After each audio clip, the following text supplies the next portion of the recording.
കർത്താവേ, അങ്ങയുടെ കാരുണ്യത്തിനായി ഞങ്ങളിതാ കൂപ്പുകരങ്ങളുമായി നിന്റെ തിരുമുമ്പിൽ അണയുന്നു.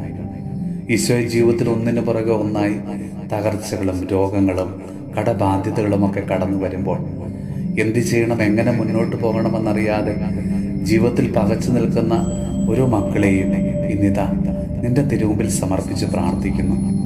കർത്താവെ, പ്രതീക്ഷ നഷ്ടപ്പെട്ട് ഒന്നിനും ഒരു ആത്മധൈര്യമില്ലാതെ മാനസികമായി തകർന്ന അവസ്ഥയിലായിരിക്കുന്ന ഓരോ മക്കളുടെയും ജീവിതത്തിൽ നീ ഇന്ന് പ്രവർത്തിക്കണമേ. പ്രത്യാശയും ആത്മധൈര്യവും നൽകി അവരെ ശക്തിപ്പെടുത്തണമേ.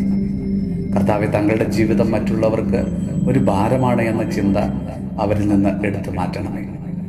അവഗണനയുടെയും തിരസ്കരണത്തിൻ്റെയും ഒക്കെ അവസ്ഥയിൽ കഴിയുന്ന ഓരോ മക്കളെയും കർത്താവെ നീ ചേർത്ത് നിർത്തി അനുഗ്രഹിക്കണമേ.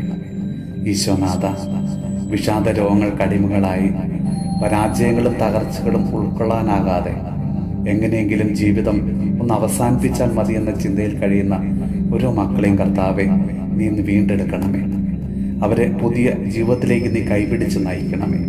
അവരെ അനുഗ്രഹിക്കണമേ. നമ്മുടെ കർത്താവ് ഈശോ മിശിഹായുടെ കൃപയും പിതാവായ ദൈവത്തിൻ്റെ സ്നേഹവും പരിശുദ്ധാത്മാവിൻ്റെ സഹവാസവും പരിശുദ്ധ അമ്മയുടെയും വിശുദ്ധ ഔസേപ്പ് പിതാവിൻ്റെയും മാധ്യസ്ഥവും വിശുദ്ധ കുരിശിൻ്റെ സംരക്ഷണവും നമ്മളോടും നമ്മുടെ ഭവനത്തോടും നമ്മുടെ ഇന്നത്തെ എല്ലാ പ്രാർത്ഥനാ നിയോഗങ്ങളോടും കൂടെ ഉണ്ടാകുമാറാകട്ടെ, ഇപ്പോഴും എപ്പോഴും എന്നേക്കും. ആമേൻ.